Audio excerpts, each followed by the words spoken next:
Hello guys, এই যে দেখেন পয়লা বৈশাখ উপলক্ষে মুরগির রোস্ট করব। এই যে মুরগি ধুইতেছি, ধুচ্ছি। এই যে সাজনা দিয়ে দিলাম, এই যে সাজনা দিয়ে সরষা দিয়ে রান্না করলাম।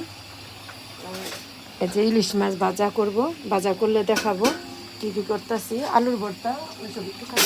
আলু এই যে হ্যালো গাইস, আলু ভর্তা, সালাড, কলা, পেয়ারা, এই যে সব কাপ, আঙ্গুর। এই আঙ্গুরটা মিষ্টি আছে। আবার এই যে ডাল, চামিচ, কাঠের জগ, মাটির। এই যে কাপ, ডিজাইনটা আমার কাছে খুব ভালো লাগে। চায়ের কাপ। আর রুটি এখনো নামায় নাই। যে শুটকির ভর্তা আমার আম্মুর হাতে অনেক মজা লাগে।